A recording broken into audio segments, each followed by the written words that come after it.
And welcome back, ladies and gentlemen, to another episode of the House Talks podcast. Today we have a very special guest on, Geet Grewal Verma, former MP candidate, lawyer, and last but not least, a mother. Thank you very much for joining us today. We're happy to have you on here. Oh, thank you for having me. So, I know obviously you've through politics and things like that, you've gotten in front of people, but what's it like being on a podcast? Is it a lot different? It is very different. Really? How so? There's no agenda. That's fair. No, that's fair. Honestly, you're doing pretty good. You're not as bad as Jazz when we first started. I also cut out the 7 times I had to do the intro, so.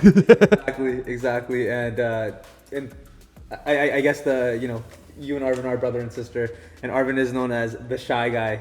So, and honestly, I will say if he's able to do it, I think anyone's able to do a podcast and come on. Yeah, you know what? I think since I was little, I was like the shy one, the introverted one. More than him? More than him. Oh, geez. Yeah, more than him. Like I was looked up to him actually, even though he's younger than me. I was like, I wish I could like go out and have like so many friends. I didn't have very many friends growing up either. Oh. So I was very shy. So when I decided to get into politics, not my friends so much, they kind of knew me as Geet, the grown-up, I guess, whereas like family saw me as the kid, and so everyone was like, what is she gonna do, how is she gonna do it, what is she gonna say? And then it was like just like boom, here it is. Even before the politics, that's really interesting to me because you saying that you're a shy person and much more introverted growing up. You were the kid, I guess you could say, of the family, as you were saying, but with your friends you were the grown-up. But even going into law degree, I don't know, I feel like most people, when we think of lawyer, we think of suits and standing on trial and talking and being a very like Harvey Specter vibe, right? Exactly. Out there. Exactly. She has that vibe only when I'm in trouble at home. Growing up, when I met her, I was so intimidated of her. She just look at you, stare at you like, you're fucking judging me right now. I was definitely not judging you. Definitely not judging you. So I did my law in England. Going away too, it was a huge decision for me because I still am slightly introverted, but I feel like when I'm passionate about something, when anyone's passionate about something, I think you really forget all the barriers that you in your head have because you're so excited about it. But yeah, when I was going to England, this story really bothers me, but I've never shared this with anyone. No one really knows this bothered me, but when I was going, there were family members making bets on when I will drop out and come back. Okay. Because it was just such a shock to everyone. So I think that's been the trend of my life, I guess. Anytime I've done something, it's just like a shock. And everyone's like, oh, will she be able to do it? And you do it. And you did it. I mean, if that isn't something that could motivate you to go out there, get it done, and come back and just stick it in their face, I don't know what is. Arvin, do you have the over under her completing it? Yeah, what was your bet, Arvin? I knew she would. I knew she would. It was just one of those things where, as a kid, you're growing up with someone and they do lack that self-confidence, not due to their own ability, but because she always got treated different.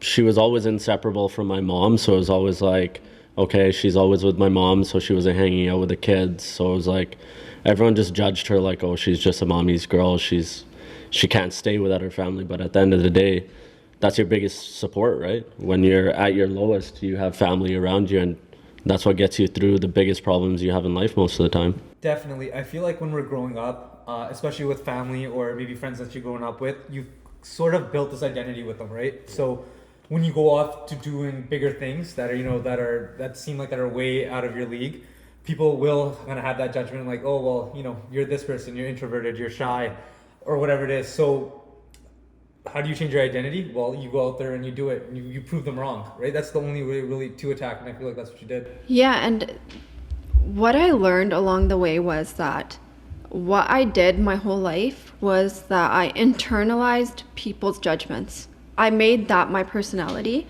And when I went away, I was away from everyone. Like, I would talk to my family. The time difference was different, very different. So I wasn't talking to my family and friends as much as I used to, which was on a daily basis or at least a weekly basis. And that was when I actually discovered who I really was. And it's probably was the best decision of my life. And even that, when I applied, I really didn't think I was going to go. I wasn't even sure if I would get into any schools, and if I did, I was like, we'll see what happens. You were a straight A student. What do you mean? Extracurricular before and after school. Yeah.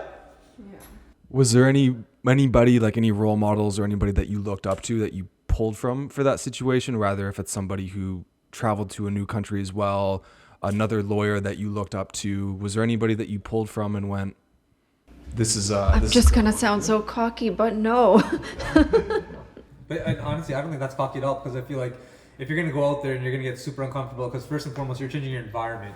That's huge. Like when it's, and even the aspect of you meeting these people and you saying that, you know, you're all in the same boat, they're all away from home. Everyone's there with a clean slate, right? Yeah. Like, if you want to go out there and you're like, no, I can be this person, this new person that everyone back at home thinks I can't be, then that's so easy to prove to yourself, right? Because the people that you're there with, they're not judging you because they know you for that person that just came there and entered college. Yeah, completely right? Clean slate, yeah. And it wasn't even like a conscious decision where I was like, okay, I'm going to like create a new identity. I'm going to be this new person. It was so natural because I didn't have the voices like telling me, oh, Geet's shy. Oh, Geet doesn't like hanging out with anyone, or Geet likes staying home. There was nothing. So it didn't feel like I realized then, after coming back, I didn't even realize while I was in England. I realized when I came back and I started hearing all that stuff again, that, whoa, this really affected my life. And when I came back and I started hearing the same things, it started to come back again, where I started internalizing it. But I think I was a lot more mature at that point to realize that, hey, I need to cut this off. These are the things I need to block out of my mind in order to stay true to myself and in order to keep my own peace.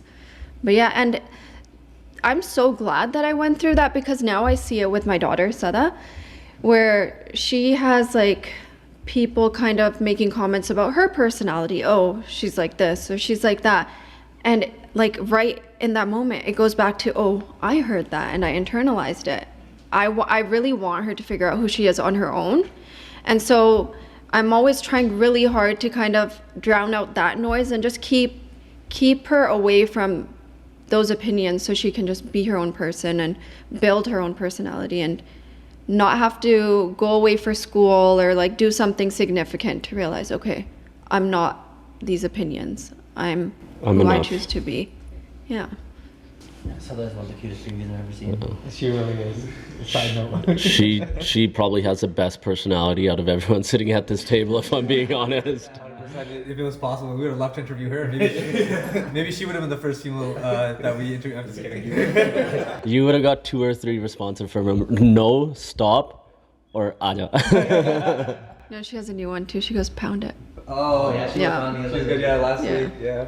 I feel like especially in our community too, right? Like in our up and brown community, like even from our parents, like the thing is, like I feel like they don't even know when they're doing it. And not our parents, but just like whether it's like, you know, our aunts, uncles, family, friends, or whatever it is, like it is a very judgmental culture that we do live in. Oh yeah, it's like Just Rain's show, Late Bloomer, where I was just thinking about that. Where the guy, I forgot what his what's his name? No, his cousin.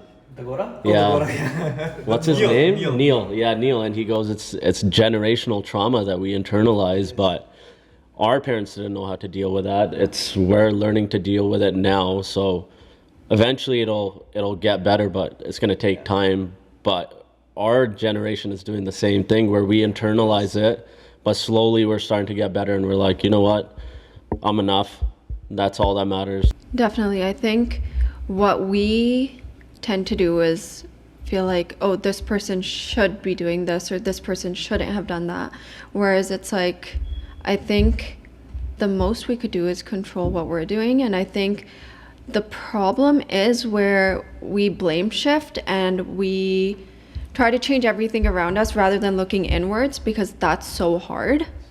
And I've learned that with myself, where I do that with my dad all the time, and my mom too, even with Arvin, where it's like, oh, you should have done that, blah, blah, blah. And it's like, and this is a really recent realization where it's like, I really need to take the time that I'm taking to kind of judge everyone. I don't know if I want to put that in there, but No, but we all do it. We all do it. We all do it. But We all to judge reflect some on myself and realize like, hey, I could make my thing. If I change this in me, then maybe those things won't bother me as much.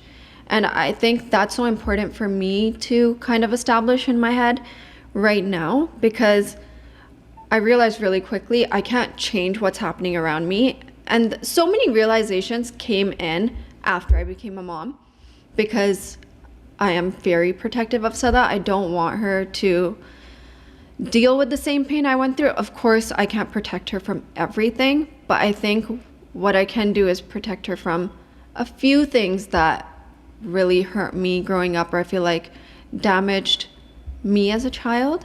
That's the thing, as a parent, even our parents, their whole goal was they don't want to control our lives. They just want us to do good. So they give us the safe options to move forward in life and to take care of ourselves. But at the end of the day, we have to realize that it's on us. We can't just rely on, okay, yeah, your parents are always going to say do this because we know that's the safe way to go. But at the end of the day, you have to, in a sense, you have to tune it out and just be like, you know what, I get it. I'll take that advice and just think about it wholeheartedly to yourself, but still make the decision that you feel is right for you moving forward, because otherwise you miss out on so much of your childhood, your young adult years, listening to your parents and thinking, oh, if I don't do this, will they be disappointed in me? Whereas they'll support you just as much, even if you do what they're not recommending. They just want you to be happy and safe because they had to go through struggles themselves. And I think that's what Geet's starting to realize now. It's you have a kid, you want to protect them at all costs, but you still have to make them make their own decisions, right? Let them make mistakes in a safe environment so they're not making mistakes when they're going out. Because the parents are basing on their own experiences. Exactly. And your experiences might be completely different. It's going to be completely so what's different. Safe to them Yeah. might not even be like safe to you, you know? You might, like hold you back going forward. Yeah.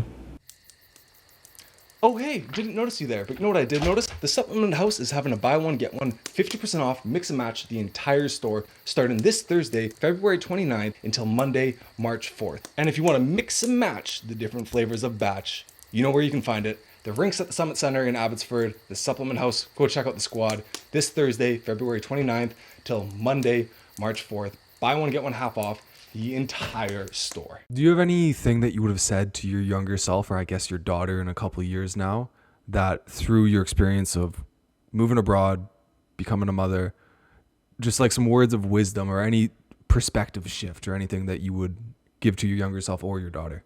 One big thing that I really struggled with when I was little was just living in the moment. I was always really worried about the little things or about the future, where now I realize the future will work itself out. Whatever is going to happen will happen. But to stop losing the happiness of the present for something that really doesn't exist. That's a big one, I think. And just to not internalize other people's opinions. To just figure things out on your own and discover who you are as a person through your own experiences rather than other people's words. 100%. I think we see that a lot, especially with like parents down to kids, is that parents will have theories and thoughts that are really not their own. They're either their parents' thoughts or it's something that they've seen on social media. And they're, as you said, like they're never living in the present and they're not even having their own thoughts. And I think that's really, really great advice to say, like, hey, like regardless of what might happen tomorrow, what happened yesterday, like live in the moment, like the now is now, and like do the best that you possibly can. And everybody's going to have an opinion. And like, especially if you're trying to do something great, you're going to probably face more negative comments than you're going to face people trying to hype you up or anything like that. Yeah. One thing I really struggled with too was like making the littlest mistake and beating myself up over it. And that not even a day or two, like years where it would just spin in my head where I was like, oh yeah, I did that. I should have done that this way. And I was actually talking to my therapist, and she said, well, what would you tell your daughter if she lived with that one little mistake for 5 years and ruined every single day of her life just thinking about that? And that like opened up my mind, and I was like, holy, I do not want that for her ever. Like, no. And it's like this perfectionism thing in my head where like I don't ever want to disappoint anyone I love. And it's not even like my parents have ever beat me up over anything. Like I could go and say, oh, I did this or I made this mistake, and they'll be like, okay, that's fine, we still love you. But it's like this internal thing where I beat myself up. So they've never even said anything like that where it's like, to put that in me, that was like a self-inflicted thing. But yeah, now I realize my daughter's watching everything. She's so smart. Like she remembers the littlest details. So now I'm so like hyper aware, I guess, of what I'm doing, how I'm treating myself. And that's really opened up my mind to be like, okay, I need to stop doing that. I need to start treating myself with love, because what I show her is what she will do for her future. And that's really changed my life. 100%. I like think that's spot on. Like the classic saying is you can't really show anybody else love if you don't love yourself or help anybody in a productive way. So doing that, I think is great as well. And I'm sure too, like you might have to deal with situations where people are telling you how to parent, telling you what to do, how to do it. And you're kind of like, okay, you might be right or you might be wrong, but like regardless, like I feel convicted by this is how I want to parent. This is who I want my daughter to see. I think that's spot on. I think that's great. Yeah, I get that a lot too. Like I'm doing things very different from how anyone, like how we've been raised or how other family members are raising their children. And it's like, but our kids were fine. You guys are fine. And it was really hard for me in the beginning because it felt like, oh, am I letting everyone down by doing things differently? Like, am I hurting them? And it took me a while to get there, but I realized I need to call the shots. I need to figure out what's right. I need to trust my own instincts, and everything will go from there. I can't be a perfect mom, but I can figure it out along the way and try my best. And I think I always now like put myself in Sada's shoes as like a little Gani, I call it, and think, well, would she be proud of me? Would little me be proud of what I'm doing right now? And that's how I've started making decisions, and life's been a lot easier, and my like mental space has been a lot more calm and quiet. That notion of well, we turned out fine, you know, and when I've noticed that a lot when, you know, these Gen Z babies or whatever. It's such a garbage thing to say to someone. Because the thing is, with that is one thing that we're not taking into consideration is like, yeah, we turned out fine, but we were also born 20, 30 years before. It's a complete generation before. What kids are going to go are growing up now, we did not grow up that way. So access to information, right? This online era where you can just pull up your phone. The internet came out when we were like in elementary school, right? Yeah, exactly. And like even social media and stuff, like, you know, we didn't really have what all these kids have now. So they're staying connected into this, like, you know, this world online. And there's as much as great things there are out there, but there's a lot of crap that you got to filter out. So saying that, oh, we grew up fine, but it's just like if you raise your child the way that we were growing up, then you're not really providing them the most value, because they're not going to be able to. You're not going to be able to teach them the lessons to survive in today's world, not in the world of 20 years ago. And I think that shows preservance to kids too, right? You're not going to get everything you want. You have to earn that in a certain sense, I guess.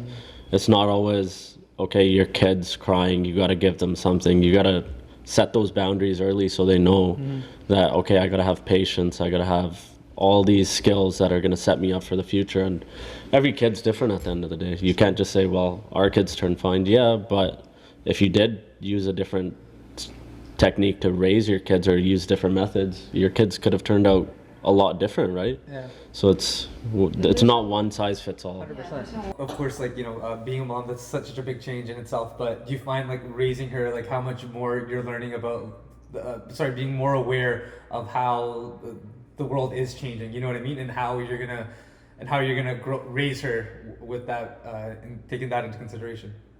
When she was born, I think the second day of being home, I held her and I cried because it scared me so bad. Because That's crazy. because I was like, times are so different. There's social media, there's like so many more scary opportunities. They're amazing, but it's still so scary for a parent, especially when you see young kids with Snapchat. And I hear stories from my little cousin saying, oh yeah, there was this guy, he was like 18 talking to my 13-year-old friend. Oh my gosh, yeah, that's like, that happens all the time now. I remember when we were younger, if we saw that guy would get his ass beat. Okay, so so I know you have a great relationship with auntie and uncle. Like, is there anything that they've treated you, or how they taught you growing up? Are you relaying that over to Stella as well now? Definitely. I'm taking bits and pieces of what felt good to me as a child and even as a young adult. And I think even till now, my parents have been so extremely supportive of anything I've ever wanted to do. And in my lowest times, I've never been judged. And so I'm taking so much from them. Of course, there's some things that I want to do differently, but it's not to say that they didn't do a good job at being parents. They did their best, and I would like to do things a little differently, but overall, I'm definitely taking so much of how they treated us, how they raised us to raise my daughter. Growing up, Geet even tried to play hockey once. Get out of here. Yeah, she goes to my parents. She's like, "Oh, Arvin plays all these sports. You guys don't take me anywhere." And my parents were like, "We're so confused. Like, where's this coming from? You never asked, right?" So my dad went, took her, got her hockey gear. 2 weeks, she went to 3 power skating sessions. After that, her hockey bag sat in the garage. We threw it out like 10 years later. And even then, she's like, I don't want to throw it out. I was like, first of all, it doesn't fit. Second of all, we know you're never playing hockey. Was there ever a sport you were curious in growing up that you wanted to play? Like swimming or like Hockey. hockey? You had a volleyball phase for a bit too. Did you ever watch like Arvin growing up, like a lot? Oh yeah, Like, all the a time. lot? Yeah, all the See, time. my sister, when you're listening, you're a sellout. You never watched me. Like, watch me. She watched when she had to come because my mom couldn't leave her at home. That's fair. That's fair. That's what happened. Yeah. No, that's fair. And then she was allowed staying home, and then she never showed up to my games. So is this athletic side gonna come from you or Parmish? We are both very unathletic.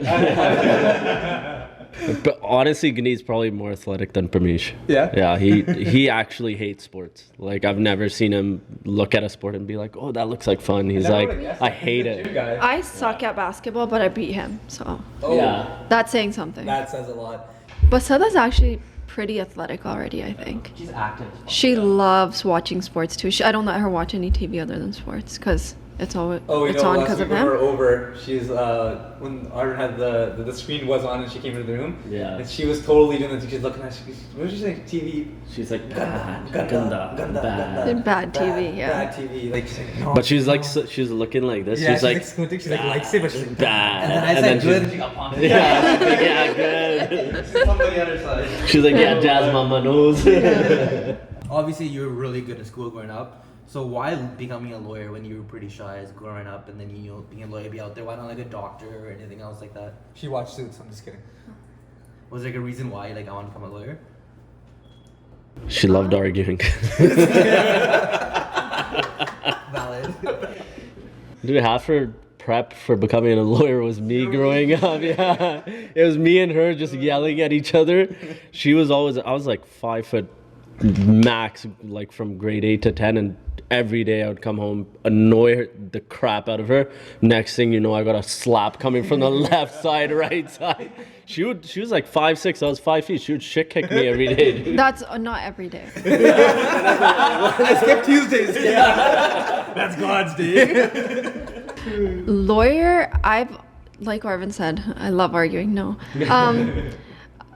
It was something that was always in the back of my mind. It's not something like I was like in grade 4 and I just knew. At first I wanted to become a psychologist, And that's still like a really huge interest for me because I love trying to understand human behavior, how the human mind works, and all of that. But I had like this realization of the fact that I really tend to bring things home, and I get really passionate and really emotional about things. So I felt like that will be really, really bad for my mental health. And then I started looking at other things, like what could I do that's still just as interesting but not as mentally taxing. And I came across lawyers, and it kind of just went from there. And even when I applied for law school, I was still a little unsure until I got in, and I was like there's that gut feeling. It just felt right, and I was like, I think this is what I meant to do. So it just kind of went like that. I went to law school, came back, and yeah. Yeah, I was pumped she left. I got to go to England and party every year.